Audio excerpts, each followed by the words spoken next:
성령 기도드리겠습니다. 하나님 아버지, 이 시간 저희들 주님 앞에 와 있습니다. 성령님께서 부족한 종을 통하여 말씀하여 주시고 듣는 자들의 마음속에 새겨지는 말씀이 되게 도와 주옵소서. 예수님의 이름으로 기도하옵나이다. 아멘. 흔히 이제 창세기 2장에는 아담과 하와를 가정에 일합니다. 최초의 과정, 남편과 아내의 관계에 대해서 말씀하고 있습니다. 이것은 오늘날 교회를 상징하는 것이죠. 신랑 되신 예수님과 신부된 성도의 관계를 말하고 있습니다. 저는 오늘 이 창세기 2장 18절 말씀을 통해서 교인과 예수님의 관계가 아니고 목사와 장로의 관계에서 한번 살펴보고자 하는 것입니다. 저는 교회 정치 중에서 감리교, 침례교, 장로교 있지만 그래도 가장 제가 볼 때 바람직하고 좋은 정치 제도가 장로교가 아닌가 그런 생각이 듭니다. 그런데 안타깝게도 가장 교회에 많이 문제를 일으키는 곳이 장로교입니다. 바로 목사와 장로의 관계를 바로 알지 못하기 때문에 그렇다고 보여집니다. 하나님은 가장 좋은 제도를 주셨는데 우리는 사단의 속임에 빠져가지고 가장 분쟁이 많은 곳으로 만든 곳이 바로 장로교였습니다. 오늘 창세기 2장 아담과 하와의 비유에서 한번 말씀드리겠습니다. 여기서 독처하는 것이 좋지 못하니라고 했습니다. 하나님이 좋다는 것은 단지 보기에 좋다는 것이 아니고 창조하신 대로 그대로 지어졌을 때 그때 보기에 좋았더라, 토부하더라 하는 것입니다. 가정도 그렇고 교회도 그렇고 하나님이 계획이 있습니다. 계획대로 되면 보기에 좋은 것이고 계획대로 되지 않으면 보기에 좋지 않다는 것입니다. 여기서 독자라는 것은 혼자 사는 것을 말하지 않습니다. 요즘 1인 가구가 얼마나 많습니까? 뭐로부터 분리되어 따로 떨어져 나와서 사는 것을 말하는 것입니다. 우리는 교회라는 공동체 속에 속기에서 살아야지. 가정이라는 공동체 안에 속해 살아야 되지. 거기서 따로 떨어져 나와 사는 것은 좋지 않은 것입니다. 양떼들은 양무리 속에서 살아야지. 무리를 떠나고 혼자 방황하다 보면 위험한 지경에 빠지게 된 것입니다. 그래서 장로와 목사는 교회 안에 소속된 것입니다. 따로따로 제 갈 길을 가는 것이 아닙니다. 목사의 길, 장로 길을 따로 가는 게 아니고 각각 서로 연합해서 가야 되는 관계를 말씀하고 있습니다. 그래서 목사는 목사대로, 장로는 장로대로 이렇게 나눈다는 것은 보기에 좋지 않더라. 그러면서 돕는 배필로 지으리라 했습니다. 돕는 배필. 돕는 배필을 히브리어로 보면은 나가드, 맞은편에서, 앞에서, 반대편에서 돕다 이런 의미가 있습니다. 이것은 남자와 여자는 대등한 관계 속에서 돕고 돕는 배필입니다. 아내가 남편을 돕고 남편이 아내를 돕고 서로 대등한 관계 속에서 돕는 것입니다. 목사는 장로님을 존중하고 장로님은 목사님을 존중하며 서로 다른 입장에 있지만 존중하면서 도우라 하는 그런 의미가 있습니다. 이것을 자칫 오해하면 맞먹으려는 그런 태도가 있습니다. 집사님 중에서는 그렇지 않는데 장로가 되면 당의 석상이 같지 않다 보니까 목사와 맞먹으려는 사람이 있습니다. 여러분, 목사도 장로님을 맞먹으면 안 되고 장로님도 목사를 맞먹으면 되지 않습니다. 대등한 위치라는 것은 같은 인격적인 가치를 가졌다는 말하는 것이 일의 종류가 같다는 것은 아닙니다. 목사의 역할이 있고 장로의 역할이 따로 있습니다. 그렇지만 동등한 관계 속에서 대하라. 그래서 동등한 관계에 있으면은 서로를 서로 존중하라는 것입니다. 남편과 아내가 있을 때 남편은 힘이 세니까 약한 아내를 함부로 할 수 있습니다. 성경은 연약한 아내를 귀히 여기라. 그리고 아내들아 남편에게 복종하라 하는 것은 서로가 서로를 귀히 여기라는 그런 의미가 있습니다. 목사님들도 장로님을 무시해서도 안 되고 장로님들도 목사님을 무시해서는 안 됩니다. 서로 존중하면서 서로에게 필요한 부분을 도와주라고 하나님이 그렇게 교회를 세우셨고 가정을 세웠습니다. 아담에게 사명을 맡기고 여자를 붙여준 이유는 남자의 부족한 부분을 여자가 채워주고 여자의 부족한 부분을 남자가 채워주라고 그렇게 가정을 이루게 한 것입니다. 장로교 정치 제도가 좋은 게 뭐냐면 목사의 부족한 부분을 장로님이 채워주라는 것입니다. 장로님의 부족한 부분을 목사님이 채워주면서 그렇게 하라는 것입니다. 또 하나 이게 대등한 위치에 있다는 것은 짝의 개념입니다. 짝. 여러분 짝이 뭔가 아시죠? 신발은 짝이 있잖아요. 오른쪽 왼쪽 어느 것이 더 좋고 어느 것이 더 못한 것이 없습니다. 짝은 다 같이 동일한 가치를 가지고 있습니다. 그런데 한쪽을 잃어버리면 어떻게 되겠습니까? 나머지 하나는 쓸모가 없어져 버리는 거죠. 그래서 우리 장로교에서도 장로님이 안 계시면 미조직 교회가 되는 것입니다. 교회는 교회인데 한쪽 신발을 잃어버린 것 같은 그런 미조직 교회가 되는 거죠. 그래서 서로 짝으로서 도와주는 그 의미를 말씀하고 있습니다. 이게 어떻게 보면 가장 좋은 제도인데 여기에서도 이제 사단이 틈을 타는 것이잖아요. 사단이 최초로 와서 뭐라고 했습니까? 이거 먹으면 하나님처럼 된다고 말씀하는 것입니다.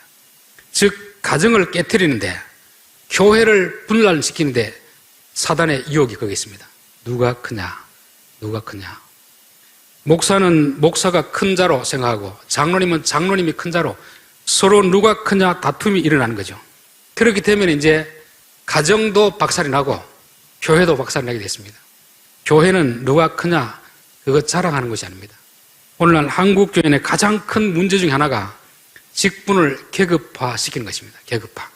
그래서 누가복음 22장에 보면은 제자들이 이제 예수님 마지막 예루살렘으로 들어갈 때 서로 누가 크냐, 예수님이 예루살렘에 올라가서 왕이 되면 누가 실세 장관이 될 것이냐, 그걸 가지고 따지고 싸웠습니다. 그때 예수님이 세상 임금들은 서로 주관하려고 하고 통제하려고 하고 칭찬을 받으려고 하지만 너희는 그렇게 하지 말아라.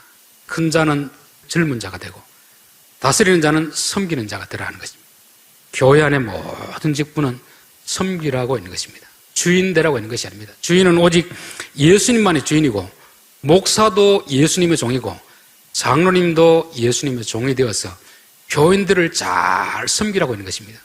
이 하나님 나라의 기본을 모르니까 목사가 되고 장로가 되면 서로 크고자 하고 서로 높아지고 하고 실세가 되려고 하는 것입니다. 옛날에 딸을 시집 보내면 친정 어머니가 딸에게 뭐라고 합니까? 초반에 잡아야지 초반에 잡지 못하면 평생 잡혀서 한다. 이런 이야기를 아마 들어봤을 것입니다. 아마 여러분들이 장로 임직을 받으면 분명히 그렇게 가르치는 분들이 있을 것입니다. 장로가 됐을 때 초반에 목사님 잡아야 됩니다. 그거는 분명히 마귀의 속삭임입니다. 예수님의 말씀 뭡니까? 큰 자는 작은 자가 되고 다스리는 자는 섬기는 자가 되라. 세상에는 내가 어떤 사람보다 높은 지위를 가지면 자기 마음대로 통제하려고 하고 주관하려고 하고 임의대로 하려고 하는 것입니다. 그건 마귀의 장난이죠. 예수님은 내가 너희들의 스승이 되어서 너희들의 발을 씻겨주고 섬기는 본을 보여줬으니까 너희들도 섬기는 자가 되라, 이렇게 말씀하는 것입니다. 여러분들이 이제 장로님이 되시면 내가 장로인데 교인들 위해서 군림하려고 하지 마시고 내가 어떻게 하면 내게 주어진 이 귀한 직분을 가지고 교인들을 좀 잘 섬길까, 그 고민을 해야 됩니다. 그렇게 되면 아주 원만하게 되는 것입니다. 내가 커지려고 하고 교만해진다면 여러분들은 사단의 종이 되는 것입니다. 여러분 직분은 얼마나 귀한 것입니까? 제가 장로님 되시는 분들 보면서 늘 당부하는 것이 장로의 직분은 집사의 직분 때와 다릅니다. 집사의 직분 때는 조금 잘못해도 책임이 적지만 장로님이 되어서 잘못하면 책임이 아주 큽니다. 하나님이 집사님을 대하는 것과 장로님을 대하는 것, 교인을 대하는 것과 목사를 대하는 것은 확연하게 다르다는 것을 저는 경험적으로 많이 보는 것입니다. 지위적으로 높거나 책임감 있는 사람에게는 그만큼 하나님이 요구하는 것도 크기 때문에 그런 것입니다. 우리는 타락한 본성을 가지고 있기 때문에 이 싸움을 매일매일 해나가야 되는 것입니다. 여러분이 임직 받고 장로님이 된다고 좋은 장로가 되겠습니까? 결코 그렇지 않습니다. 그때부터 더 영적인 전투를 나가야 되는 것입니다. 나를 따라오리거든 자기를 부인하고 자기 십자가를 지고 따라올지니라. 내가 남들보다 조금 교회에서 중한 직분을 맡다고 해서 교만하면 망하는 길입니다. 지위는 높지만 이 지위를 가지고 남들 위해서 군림하려고 하지 말고 어떻게 하면 내가 이 지위를 가지고 교인들을 좀 더 잘 섬길까, 희생할까, 손해볼까, 내 주장을 내려놓고 교인들의 의견을 받아들여서 목사님과 더불어 교회를 원만하게 서로 도우면서 그렇게 세워나가는 것이 장로를 세운 목적입니다. 이거는 장로가 된다고 하루아침에 되는 게 아닙니다. 가만히 있는다고 시간이 지난다고 되는 건 아닙니다. 매일매일 끊임없이 내 안에서 영적인 전투를 치루해야 되는 것입니다. 내가 마귀의 말을 들을 것인가? 예수님 말씀을 들을 것인가? 하루아침에 되는 거 아닙니다. 기도한다고 되는 것도 아닙니다. 여러분, 우리 몸을 만들 때 주여 내 몸에 복근이 새겨지게 앞서서 철야 금식한다고 되겠습니까? 그거는 훈련을 해야 되는 것이지, 육체의 연습도 유익하지만 경건의 훈련은 더 유익하다. 좋은 장로 되고 좋은 목사 되는 거 시간이 지난다고 되는 게 아닙니다. 영적인 치열한 전투를 해야 되는 것이고, 이거는 하나님이 하는 게 아니고 우리가 해야 되는 것입니다. 우리가 하면서 하나님께 도움을 구해야 되는 거죠. 그래서 하나님은 지도자를 쓸 때 젊은 사람을 쓰지 않습니다. 왜 젊고 똑똑한 모세를 쓰지 않고 80에 늙고 약한 모세를 쓰겠습니까? 40의 모세는 혈기가 넘쳐나거든요. 조금 잘하면 교만하니까 아마 그를 지도자로 세우면 그 공동체 사람들 많이 죽어 나갔을 것입니다. 그런 그를 40년 광야로 보내잖아요. 초식 동물 중에서 가장 고집이 센 동물이 양이랍니다. 40년 양을 치면서 얼마나 속이 썩었겠습니까? 그 양을 치면서 다듬어지는 거죠. 다듬은 다음에 하나님이 쓰시는 것입니다. 저는 장로로 임직되실 분들, 여러분들은 참 지금까지 많은 고난을 통하여서 다듬어졌기 때문에 하나님이 세우신다, 그렇게 보여집니다. 그러나 그것이 끝이 아닙니다. 또 장로가 되면 또 교만한 마음이 우리 속에서 올라오거든요. 그때마다 주님, 제가 마귀의 종이 되지 않게 하옵소서. 주의 종이 되어서 이 교회를 잘 섬기게 하옵소서. 늘 그런 기도를 해야 될 줄 믿습니다. 마지막으로 이제 사무엘상 7장 한 절 읽어드리겠습니다. 사무엘이 사는 동안 여호와께서 그 땅을 지켜주심에 평안하였더라는 말씀이 있습니다. 사무엘상 14장에 보면은 사울이 사는 날 동안에 블레스 사람과 큰 싸움이 있었으므로, 지도자가 얼마나 중요한가? 지도자가 얼마나 중요한가? 한 교회의 운명은 누구에게 달린 줄 아십니까? 목사와 장로에게 달렸습니다. 사무엘 같은 사람이 교회를 섬기면 하나님이 그 교회를 평안하게 지켜주신다고 했습니다. 사울 같은 사람이 지도자 되면 계속해서 분쟁이 일어나는 것입니다. 왜냐하면 사울은 하나님 말씀을 듣지 않았고 자기 고집대로 하거든요. 사단의 종로로 다니까 교회 안에 세워진 사울 때문에 끊임없이 전쟁이 나는 그런 일이 있습니다.